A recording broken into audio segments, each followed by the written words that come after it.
বাংলাদেশের সর্বশেষ গুরুত্বপূর্ণ আপডেট সংবাদে আপনাকে স্বাগত। শুরুতেই সংবাদ শিরোনাম, পরে বিস্তারিত। প্রথমে জানাবো, জরুরি চিকিৎসা নিতে ব্যাংককে গেলেন মির্জা ফখরুল। চোখের জরুরি চিকিৎসা নিতে স্ত্রী রাহাতারা বেগমকে সঙ্গে নিয়ে থাইল্যান্ডের ব্যাংককে গেলেন বিএনপির মহাসচিব মির্জা ফখরুল ইসলাম আলমগীর। গত দিবাগত রাত 2:45 থাই এয়ারওয়েজের একটি ফ্লাইটে ঢাকার হযরত শাহজালাল আন্তর্জাতিক বিমানবন্দর থেকে ব্যাংককের উদ্দেশ্যে রওনা হন তিনি। এর আগে ব্যাংককের উদ্দেশ্যে ঢাকা থেকে পালিয়ে গেছে সাবেক রাষ্ট্রপতি আব্দুল হামিদ। জানাবো, রাফালের পতনে ভরাডুবি ভারতের আকাশযুদ্ধে ইতিহাস গড়ল পাকিস্তান এবং চীন। রাফাল বনাম জে-10সি।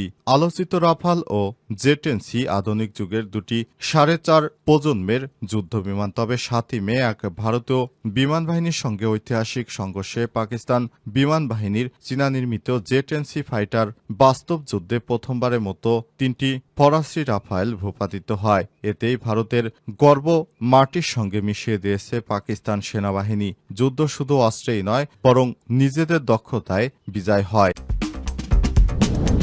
এদিকে যুদ্ধবিরতির পরও ভারত পাকিস্তান যে দাবি করছে, পহেলগামে হামলার ঘটনার পর ভারত ও পাকিস্তানের সংঘাত শুরু হয়। যুদ্ধবিরতি ঘোষণার পর গতরাত ছিল পুরোপুরি শান্ত। তবে ভারত পাকিস্তান এখনও বিভিন্ন দাবি করছে। বিষয় গুরুত্বপূর্ণ সংবাদ জানাবো, সঙ্গেই থাকুন।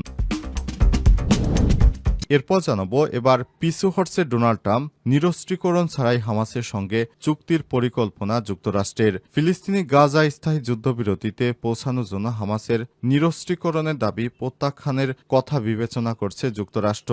এটিও এতদিন যুদ্ধবিরতির শর্ত হিসেবে হামাসকে অস্ত্র সমর্পণের জন্য চাপ দেওয়া হচ্ছিল। তবে হামাস এই ব্যাপারে নমনীয় না হয় নতুন চিন্তা করছে ট্রাম্প প্রশাসন। এবারে জানাবো, তুরস্কের সংঘাত অবসানের সম্ভাবনা, অস্ত্রত্যাগের ঘোষণা পিকেকের। কুর্দিস্তান ওয়ার্কার্স পার্টি বা পিকেকে জানিয়েছে তারা তাদের সশস্ত্র সংগ্রাম বন্ধ করে সংগঠন বিলুপ্ত করতে চলেছে। গোষ্ঠীটির ঘনিষ্ঠ ফিরাত নিউজ এজেন্সির বরাতে এই খবর জানিয়েছে কাতার ভিত্তিক সংবাদ মাধ্যম আল জাজিরা। পিকেকের এই পদক্ষেপের ফলে তুরস্কের সঙ্গে তাদের 4 দশকের রক্তক্ষয়ী সংঘাত অবসানের সম্ভাবনা দেখা দিয়েছে। প্রিয় দর্শক, এতক্ষণ শুনছিলেন সংবাদ শিরোনাম, এবারে বিস্তারিত। তবে তার আগে বন্ধুরা, অনুরোধ থাকবে এই সংবাদটিতে একটি লাইক দিন।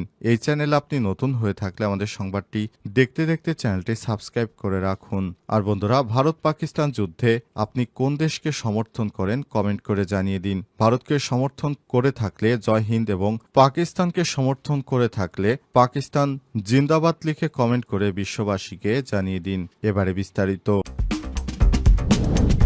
ভারতের রাফাল বনাম জে-10সি পাকিস্তানি যুদ্ধবিমান। রাফায়েলের পতনে ভরাডুবি ভারতের আকাশ যুদ্ধে ইতিহাস গড়ল চীন ও পাকিস্তানের তৈরি জে-10সি।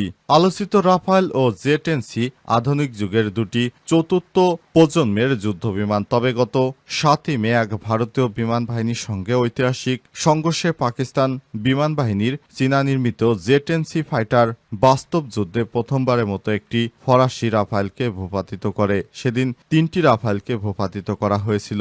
এই ঘটনাটি শুধু একটি যুদ্ধবিমান ধ্বংস নয়, বরং বর্তমান বৈমানিক প্রযুক্তি ও কৌশলগত ক্ষমতার ভারসাম্য এক গুরুত্বপূর্ণ মোড় বদলের ইঙ্গিত দেয়। এটি প্রমাণ করেছে যে পশ্চিমা আকাশ আধিপত্য আর একচ্ছত্র নয় এবং চীনা প্রযুক্তিও এখন বাস্তব যুদ্ধে কার্যকারিতা প্রমাণ করেছে।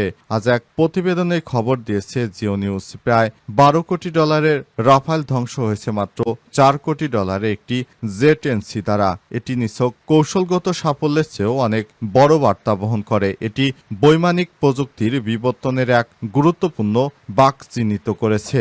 পাকিস্তানের জন্য এটি একটি কৌশলগত বিজয়, ভারতের জন্য এটি আত্মসমালোচনার সময় এবং বৈশ্বিক প্রতিরক্ষা পরিমণ্ডলের জন্য এটি একটি নির্মম সতর্কবার্তা। পশ্চিমা বিশ্ব আর একগুচ্ছ আকাশ আধিপত্যে নেই। এখন আকাশ দাপিয়ে বেড়াচ্ছে পাকিস্তানের তৈরি ভয়ঙ্কর ভয়ঙ্কর সব যুদ্ধবিমান, যেগুলো দিয়ে ভারতকে নাস্তানাবুদ করেছে পাকিস্তান।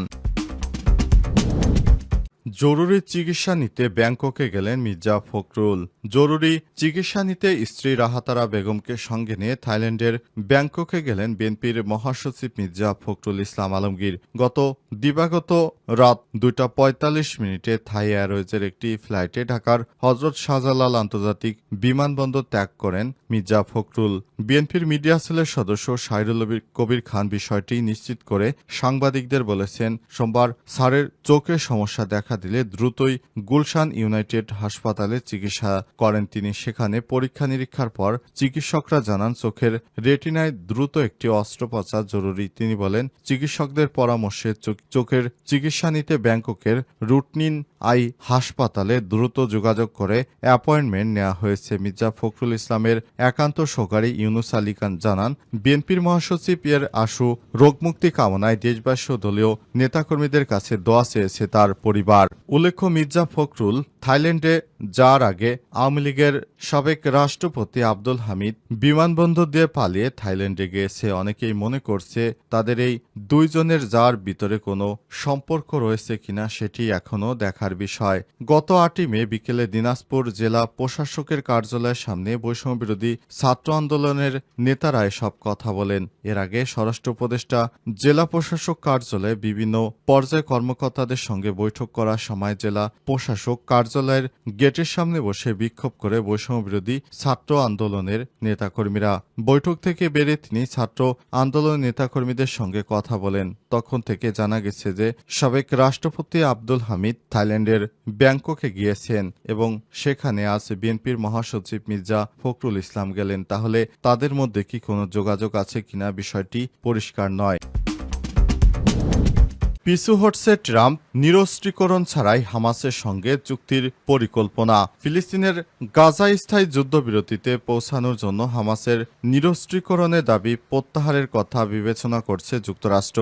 যদিও এতদিন যুদ্ধবিরতি শর্ত হিসেবে হামাসকে অস্ত্র সমর্পণের জন্য চাপ দেওয়া হচ্ছিল, তবে হামাস এই ব্যাপারে নমনীয় না হয় নতুন চিন্তা করছে ট্রাম্প প্রশাসন। গাজায় যুদ্ধবিরতির মধ্যস্থতা প্রচেষ্টার সঙ্গে সংশ্লিষ্ট সূত্রের বরাতে প্রায় এক প্রতিবেদনে এই তথ্য জানিয়েছে সংবাদ মাধ্যম আল আরাবি আল জাদিদ। গণমাধ্যমটির বরাত দিয়ে মিডল ইস্ট মনিটরের এক প্রতিবেদন বলছে, আরব ও মিশর সূত্র জানিয়েছে মার্কিন সরকার যুদ্ধবিরতি চুক্তিতে পৌঁছানোর পূর্বশর্ত হিসেবে ফিলিস্তিনি প্রতিরোধ গোষ্ঠী হামাসের নিরস্ত্রীকরণের দীর্ঘদিনের দাবি প্রত্যাখ্যান করতে প্রস্তুত। সূত্রগুলো আরও জানিয়েছে, আলোচনায় জড়িত ট্রাম্প প্রশাসনের প্রতিনিধিরা মিশরীয় কর্মকর্তাদের সঙ্গে আলোচনায় আগ্রহ প্রকাশ করেছে। হামাসের প্রাথমিক নিরস্ত্রীকরণ সম্ভাব্য ছাড়া মার্কিন সরকারের একযোগে সব ইসরায়েলি জিম্মিদের মুক্তির জন্য একটি চুক্তিতে পৌঁছানোর চেষ্টা বলে জানা গেছে। সূত্রগুলো আরও জানায়, ওয়াশিংটনের দৃষ্টিভঙ্গি এই পরিবর্তনের কারণ হল মার্কিন প্রেসিডেন্টের অভ্যন্তরীণ মহলের মধ্যে সচেতনতা যে গাজায় বন্দী ইসরায়েলি